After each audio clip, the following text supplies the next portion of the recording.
आज के इस नए लेक्चर में हम क्या बात करने वाले हैं, ये जो है व्यापम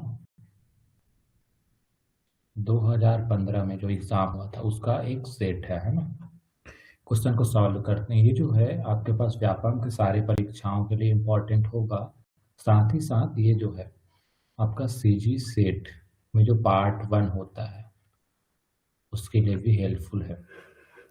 ठीक है, चलिए क्वेश्चन क्या कहता है, ध्यान से सुनेंगे कि पहला है ए का मतलब प्लस लेना है, बी का मतलब माइनस लेना है, सी का मतलब मल्टीप्लाई और डी का मतलब डिवाइड लेना है।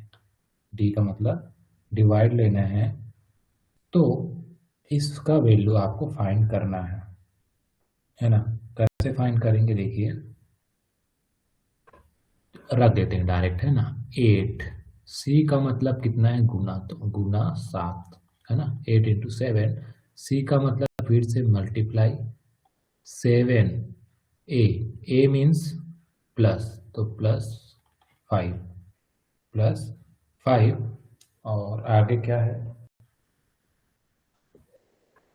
बी का मतलब है -6, डी का मतलब है डिवाइड, तो 3 हो जाएगा, और डी का मतलब फिर से डिवाइड और 3, बी का मतलब माइनस और ये हो जाएगा 2। सॉल्व करते, पहले ब्रैकेट को सॉल्व करना होता है, तो पहले ब्रैकेट को अगर हम सॉल्व करते हैं तो 8 सत्ते पता है आपको, 8 7 जा 56 मल्टीप्लाई 7 + 5 12 हो जाएगा, minus 6 divided by 3 is equal to 2 हो जाएगा, और ये डिवाइडेड बाई 1।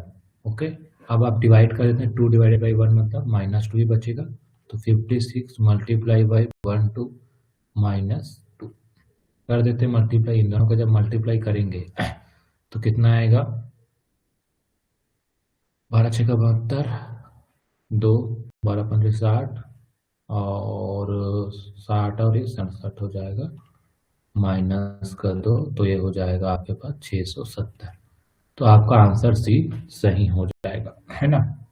अब ध्यान से सुनेंगे, व्यापम के जो एग्जाम है ना, व्यापम के जो एग्जाम है उसमें आपको मैथ्स को कभी भी ट्रिक बेसिस से पढ़ के नहीं जाना है। कारण क्या है, यहाँ जो क्वेश्चन होते हैं, क्वेश्चन जो होते हैं वो केवल मैथ्स नहीं है, केवल मैथ्स नहीं है, ठीक है। तो केवल मैथ्स नहीं, इसका क्या मतलब हुआ, जैसे हो एसएससी हो गया, है ना, सीएच एसएससी सीएचएसएल जो भी एग्जाम है जिसमें मैथ्स बहुत सारे पूछे जाते हैं और टाइम कम होता है, वहां आप ट्रिक का यूज करके जा सकते हैं। क्यों, क्योंकि वहां आपको कम समय में ज्यादा क्वेश्चन बनाने हैं। यहाँ पर वैसा नहीं है, यहाँ पर आप टाइम लेकर के बाकी को जल्दी बना लीजिए और इसको थोड़ा टाइम लेकर के आप प्रॉपर मेथड से बना सकते हैं, ठीक है। तो इसमें ट्रिक के मेथड से आप ना जाए तो भी ठीक है। आगे, प्रथम 30 प्राकृतिक संख्याओं का औसत। अब देखिए, व्यापम में इतना टाइम जरूर होता है, अगर आप बाकी हिंदी इंग्लिश है जो भी जीके वाले क्वेश्चन को आप जल्दी से हैंडल कर पाते हैं तो आप इसको ओरली भी बना सकते हैं। ओरली मतलब एक एक स्टेप में करके भी बना सकते हैं, है ना। मतलब 1 से 30 तक को जोड़ करके आप देखिए, मैं ट्रिक बता रहा हूँ। ट्रिक मतलब जोड़ना तो है, लेकिन जल्दी कैसे जोड़ सकते हो बता रहा हूँ, फिर इसका डायरेक्ट आपको मेथड बताऊंगा। क्या बोला है, प्रथम 30 प्राकृतिक संख्याओं का औसत निकालना, मतलब आपको जोड़ना है 1 धन 2 धन 3 धन करते करते कहाँ तक, 30 तक को जोड़ना है, और कितने से भाग देना है, 30 से भाग देना है। कितने से भाग देना है, 30 से। अब जोड़ेंगे कैसे देखना ना। 30 को रख देते हैं 30 ही, इसके पहले क्या है 29, तो 29 को जोड़िए 1 के साथ। एक अभी लंबा तरीका बता रहा हूँ, अगर आपको नहीं पता कि इसको डायरेक्ट कैसे बनाते हैं तो आप ओरली बनाएंगे ना स्टेप बाय स्टेप, तो उसके लिए मैं बता रहा हूँ। तो 30 हो गया एक बार, 29 को 1 के साथ लेंगे तब भी 30 हो जाएगा। अब 28 को लेंगे 2 के साथ तब भी कितना हो जाएगा, 30 हो जाएगा। वैसे 27 को 3 के साथ लेंगे तब भी 30, वैसे 26 को 4 के साथ लेंगे तब भी 30, देखते हैं ना। उसके बाद 25 को 5 के साथ लेंगे तब भी 30 हो जाएगा। 24 को 6 के साथ लेंगे तब भी 30 हो जाएगा। उसके बाद 23 को लेंगे 7 के साथ तब भी 30 हो जाएगा। उसके बाद 22 को लेंगे 7 के साथ तब भी 30 हो जाएगा। उसके बाद 21 और कौन सा लेंगे, 22 और यहाँ पर आएगा 7 के बाद 8 आएगा, 21 और 9 आ जाएगा तब भी 30 होगा, है ना। और उसके बाद 20 और क्या आ जाएगा, 10 आ जाएगा तब भी 30। उसके बाद 19 और 11 आएगा तब भी 30। फिर 18 और 12 आएगा तब भी 30 मिलेगा। उसके बाद आपके पास मिलेगा 17 और 13 तब भी 30। वैसे कहाँ तक आएंगे आप, 16 और 14, और उसके बाद तब भी 30 मिलेगा। और 15 तो 15 को तो 2 बार नहीं ले सकते, है ना, क्योंकि एक ही बार है, तो लास्ट में क्या जोड़ना पड़ेगा, आपको केवल 15 लेना पड़ेगा। तो कैसे हुआ देखिए, ये 30 तो आपका 30 ही था। ये कौन सा था, 1 और 29। ये कौन सा था, 2 और 28।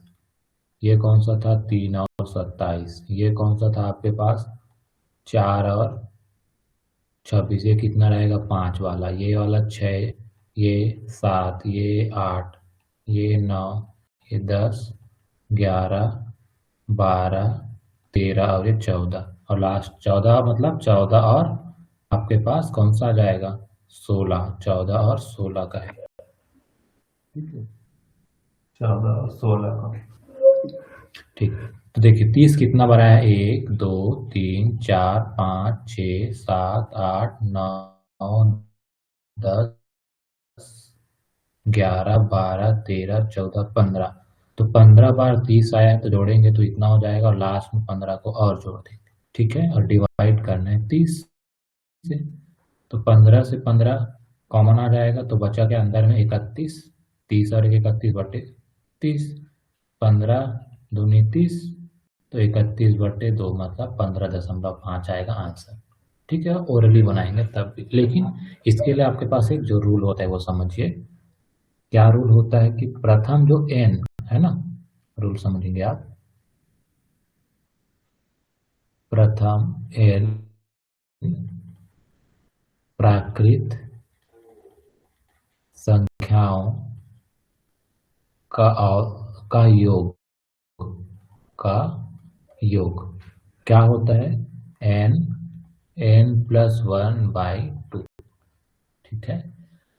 अब हमको जोड़ेंगे तो ये आएगा, लेकिन हमको औसत निकालना है, तो जितनी संख्याएं हैं आंकड़ों की संख्या से भाग देना है। तो इसको भाग देंगे n से, क्योंकि n प्रथम n प्राकृतिक संख्या को जोड़ रहे हैं, तो n से n कट जाएगा, तो आंसर क्या मिलेगा, n+1/2, ठीक है। तो अगर आपको प्रथम n प्राकृतिक संख्याओं का औसत पूछा जाता है, तो क्या करना है आपको, प्रथम n प्राकृतिक संख्याओं का औसत पूछा जाता है, तो जहां तक का पूछा गया है उसमें 1 जोड़ दीजिए और 2 से डिवाइड कर दीजिए। तो यहाँ पर 30 तक बोला गया था, 30 तक, तो 31, 30 में जोड़ेंगे 31/2, तो यह जाएगा 15.5 आ जाएगा, जो इस मेथड से भी आ रहा है ना।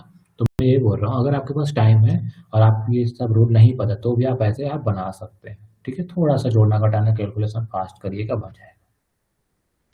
यहाँ पर क्या बोला है, एक बोतल में डेटॉल भरा है, उसमें 1/4 निकाल कर पानी भरा जाता है।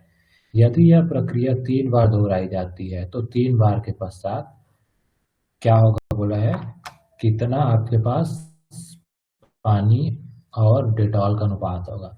तो कई लोग क्या करेंगे, इस क्वेश्चन को अगर पहली बार बनाते हैं तो देखेंगे, वो ये सोच सकते हैं कि मान लेते हैं ये डेटॉल है ना, 4 भाग में बांट देते, तो पहले क्या सोचेगा, 1/4 पानी हो जाएगा, डेटॉल बचेगा 3/4।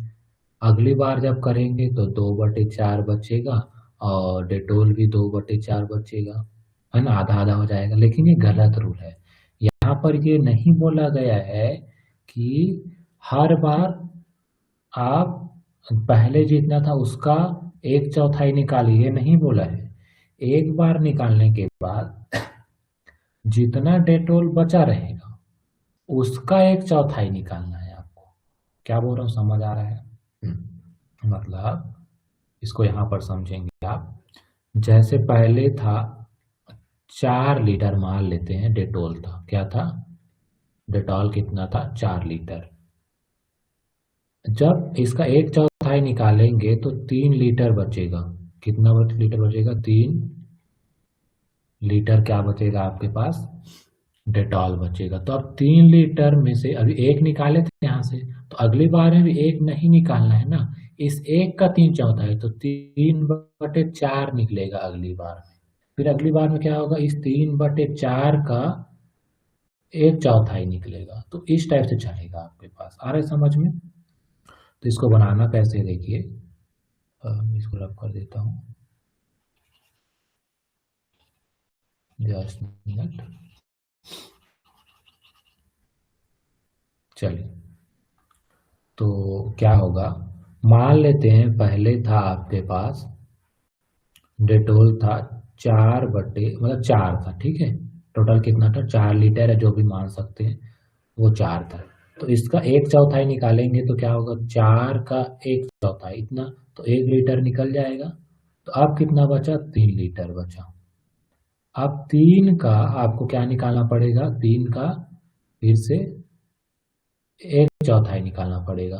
तो 3 का एक चौथाई क्या होगा, 3/4 निकल जाएगा, है ना। तो बचा कितना, 3 था, इसमें से 3/4 निकल गया, तो बचा कितना, 4 × 12, और 12 में से 3 गया आपके पास, 9/4 बचा। अब कितना बचा, 9/4।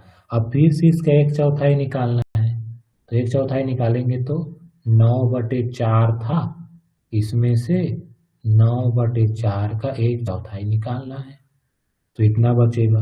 तो क्या हो जाएगा, दोनों से 9/4 कॉमन, 3/4 बच जाएगा अंदर में।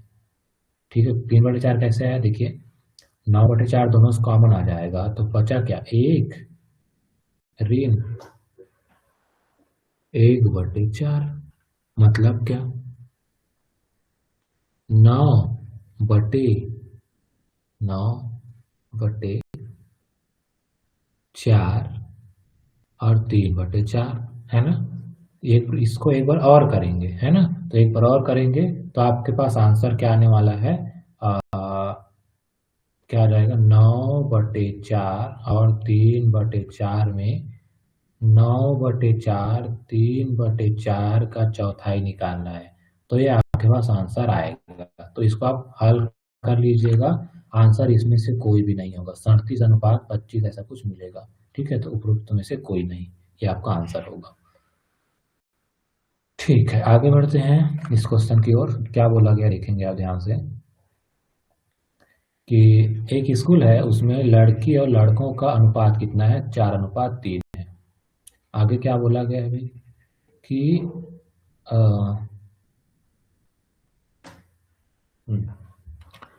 स्कूल में लड़की और लड़कों का अनुपात 4:3 है, लड़कियों की संख्या 10% बढ़ा दिया जाए तो इतना हो जाता है। तो स्कूल में कुल विद्यार्थी आपको पता करना है। अब पता करना है, ठीक है, पहले नहीं, बाद में पता करना है। क्या आएगा देखते हैं। मान लेते हैं अनुपात कितना दिया है, 4:3, मतलब लड़के होंगे 4x, है ना, और लड़कियां होंगी 3x।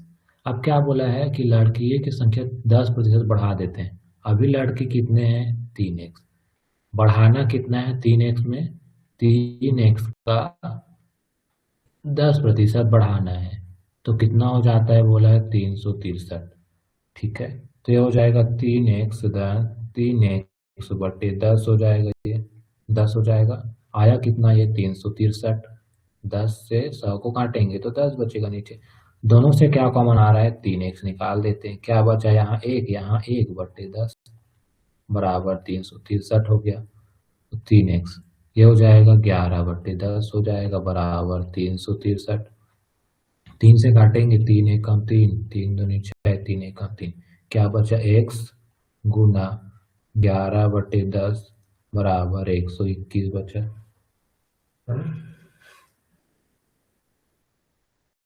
ओके, अब 11 से इसको काटेंगे तो 11 11 में 121 होता है, तो x इज इक्वल टू आ गया 10 को 11 से होगा तो 11 दाम 110, x का वैल्यू आ गया 10। तो यहाँ जब रखेंगे तो 4x का वैल्यू आ जाएगा 440 और 3x का वैल्यू आ जाएगा 330। ये पहले थे, इतने व्यक्ति पहले थे, लेकिन अब इसमें कितना जोड़ दिए, 10% जोड़े हैं।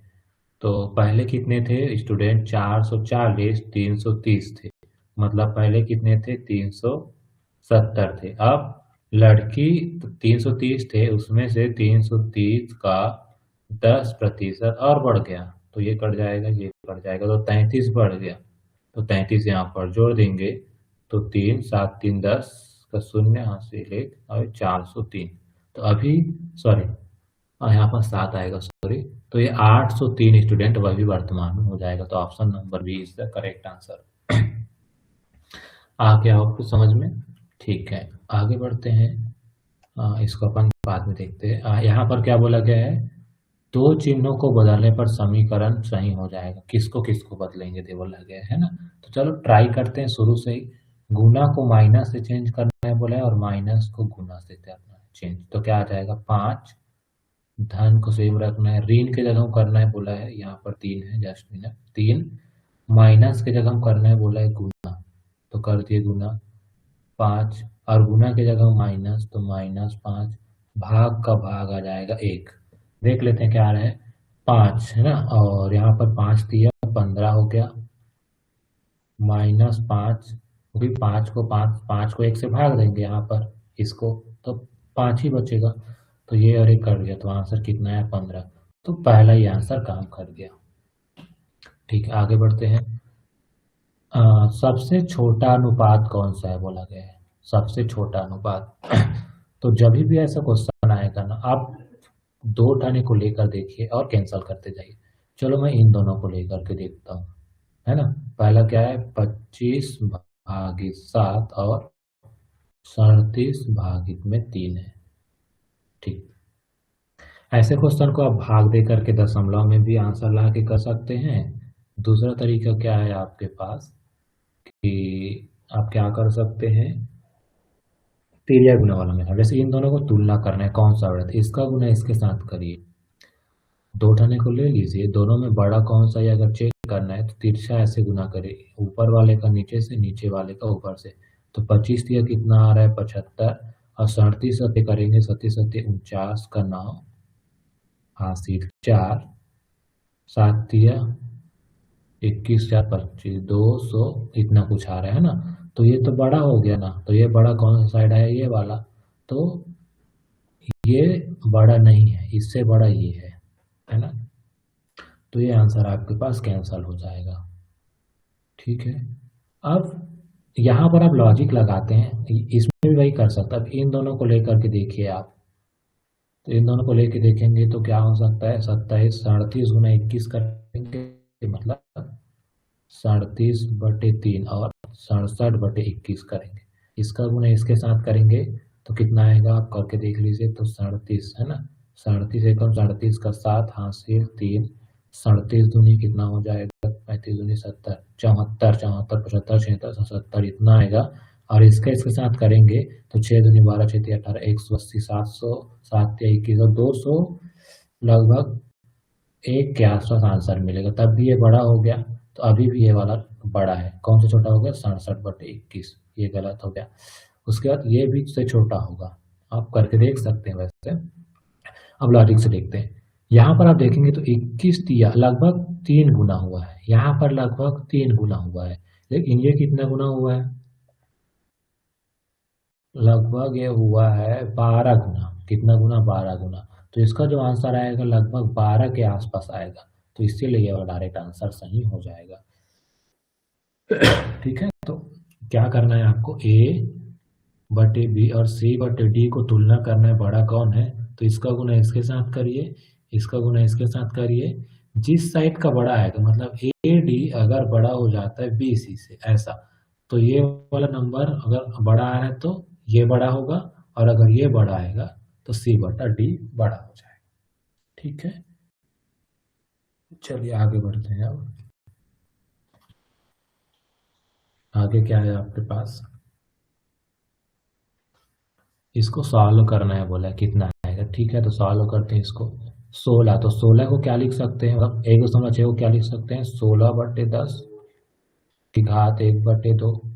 27 को क्या लिख सकते हैं, गुना है ये, मतलब 2.7 इसको लिख सकते हैं 27/10 की घात 1/3 लिख सकते हैं। नीचे क्या आ जाएगा, 10 की घात 1/6। यहाँ से क्या आएगा, 4 की घात 2 और पूरे की घात 1/2 गुना 3 की घात 3 पूरे की घात 1/3 बटे 10 की घात 1/2 आ जाएगा, और यहाँ पर आ जाएगा 10 की घात 1/3, और ऑलरेडी यहाँ पर 10 की घात 1/6 है। क्लियर, हाँ जी, ठीक है। तो ये हो जाएगा, कटेगा तो 4, ये कटेगा तो 3, और यहाँ आ जाएगा 10 की घात 1/6 गुना 10 की घात 1/6, क्योंकि ये दोनों जुड़ेगा है ना। तो 4 या 12 ऊपर में आ रहा है और नीचे 10 की घात में दोनों जुड़ेगा तो 2/6 आ जाएगा। तो 12/10 की घात 1/3 आ जाएगा। तो आपका answer number C is the correct answer.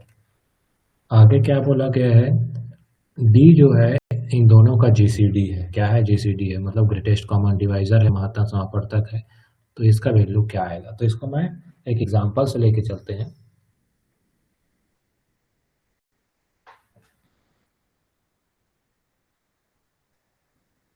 ए को ले लेते हैं 1, सिंपल एग्जांपल लेते हैं। ए को ले लेते हैं 1, बी को देखो, जब भी एग्जाम में आपको ए और बी अलग अलग है ऐसा नहीं बोला है, तो कोशिश यही करिएगा कि दोनों को सेम ले लीजिए, इससे आंसर जल्दी से डिस्कार्ड हो जाता है। क्या बोल रहा हूँ, whenever you have no statement that two numbers are different, then you can take both the number equal to equal, okay. जब भी आपको ये ना बोला गया हो कि दो भिन्न भिन्न संख्याएं, तो ऐसे केस में आप दोनों संख्याओं को सेम लेकर के भी आगे बढ़ सकते। तो ए और बी लेता हूं, तो इसका जीसीडी कितना आ रहा है जी आपके पास, जीसीडी ए और बी का मतलब जीसीडी 1 और 1 का, 1 और 1 का महत्तम समापवर्तक तो एक ही होता है। ठीक है, अब 1/1 करिए और 1/1, क्यों, इस वाला वैल्यू निकाल लें, तो 1 और 1 ही आएगा। तो इसका महत्तम समापवर्तक भी क्या आएगा, 1 ही आएगा। तो यहाँ पर क्या हो रहा है, ये 2 का कैंसल हो गया। अब क्या करते हैं, ए को ले लीजिए 1 और बी को ले लीजिए 2, और दोनों का जीसीडी क्या आएगा, 1 ही आएगा, 1 आएगा ना भाई। 1 और 2 को भाग देने वाला सबसे बड़ा अंक क्या है, 1 है। तो ए हो जाएगा डी, है ना, A/D, A/D और B/D। ये कितना मिलेगा आपके पास, ये कितना मिलेगा, ये हो जाएगा 1/1 और 1/2। तो ये हो जाएगा 1 और 1/2। तो फिर यहाँ पर दोनों का जीसीडी कैसे निकलेगा, हमको पता है कि जब भी ऐसा जीसीडी निकालना होता है, ऊपर का जीसीडी 1 और 1 डिवाइड बाई डिनोमिनेटर का, तो जीसीडी 1 और 2 का। तो यहाँ पर ऊपर का 1 नीचे का भी 1 आ रहा है, तो आंसर आ जाएगा 1। ठीक है, तो 1 आ रहा है मतलब बी मतलब यहाँ पर बोला है कि 2 आएगा, क्योंकि बी को 2 लिए तो ये गलत हो जाएगा। डी मतलब 1 आएगा बोल रहा था, तो ये सही हो सकता है, 1 यहाँ पे डी आएगा। एक और एग्जाम्पल ले लेते हैं, 2 और 3 ले लेते हैं। तो 2 और 3 का जीसीडी कितना है, 1 है। तो अब 2/1 और 3/1, तो यहाँ पर कितना आ रहा है, 2 और इसका 3 है ना। तो इसका जीसीडी कितना आ गया, 1। तो 1 मतलब डी तो नहीं, 1 आ गया है ना, जो कि डी ही था, सॉरी, इसमें भी काम नहीं करेगा। 2 और 4 ले लेते हैं, चलिए। तो इसका जीसीडी कितना है, 2 है। लेकिन जब 2/2 और 4/2 करेंगे तो ये आएगा 1/2, इसका जीसीडी आ रहा है 1। तो लेकिन ये किसका वैल्यू था, डी था, तो ये नहीं होगा, आंसर कौन सा हो जाएगा, 1 हो जाएगा।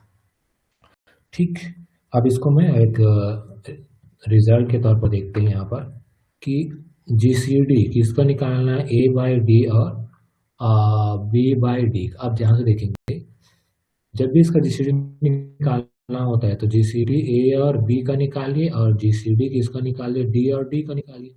जीसीडी और बी का कितना है, डी है, क्वेश्चन में दिया हुआ है, और डी और डी का जीसीडी नीचे वाले का तो डी आएगा, तो आंसर कितना आया, 1। तो डायरेक्ट आप इसको क्या ले सकते हैं, 1 ले सकते हैं। लेकिन अगर आपको ये रिजल्ट नहीं पता, नहीं आ रहा है लॉजिक, तो आप ऐसे अलग अलग एग्जाम्पल लेकर के भी कर सकते हैं।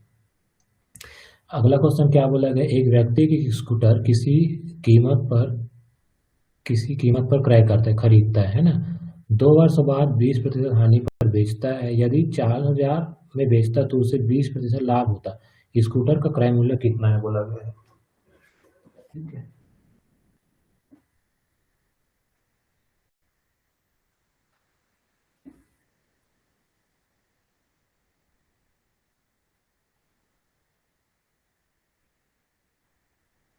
तो देखते हैं स्कूटर का क्रय मूल्य कितना होगा, ये बोला गया है।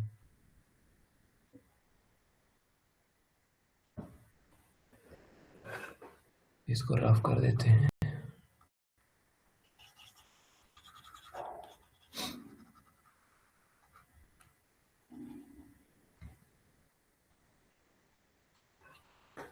ओके,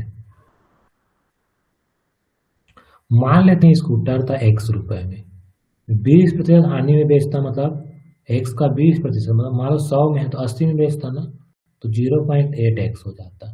और 20% लाभ में बेचता, मतलब 120, मतलब 1.2x हो जाता। और दोनों का अंतर 4 में बेचते तो 20% लाभ होता बोला है ना, तो हम इसको लेंगे कितना, 4,000 है ना, इसमें इसको माइनस करेंगे ऐसे, तो यहाँ से आ जाएगा 1.2 में 0.8 माइनस करेंगे तो कितना, 0.4 आ जाएगा, ठीक है, 0.4 आ जाएगा। और x इज इक्वल टू 4,000 आपके पास दिया हुआ है, तो ये हो जाएगा 4/10, तो 4/10 x बराबर 4,000। ओके, तो यहाँ से कितना, 4, 1, 3 धन 0 आ जाएगा, तो x बराबर कितना, 10,000 आ जाएगा आपके पास आंसर, ठीक है। ये क्लियर, सिंपल सा ये क्वेश्चन। यहाँ पर क्या बोला गया, एक कार सीधी रेखा में डी दूरी 2 घंटे में, यहाँ से यहाँ तक मान लेते हैं डी है, इसको 2 घंटा में तय करता है, और वापस आने में 3 घंटा लगता है, यहाँ से यहाँ तक आता है तो 3 घंटा लगता है। औसत चल के है, तो कुल कितना दूरी तय किया, डी गया, डी वापस आया, तो कुल तय की गई दूरी कितना है, 2d, और कुल कितना समय लगा इसको, 5। तो ठीक है, यहाँ आंसर हो जाएगा डायरेक्ट, है ना, क्योंकि औसत चाल का मतलब क्या, एक प्रकार के चाल ही निकाले, तो कुल तय की गई दूरी बची, कुल लगा समय, तो कुल इतना समय तय, इतना दूरी तय किया है 2d, और समय लगा है उसको 5, तो ये आपके पास आंसर हो जाएगा। तो इस टाइप से आप इस क्वेश्चन को बना सकते थे। तो आई होप आपको ये समझ आया होगा। मिलते हैं नेक्स्ट वीडियो में, जहां हम 2015 के एक और नए क्वेश्चन पेपर को सॉल्व करेंगे, ठीक है। Thank you.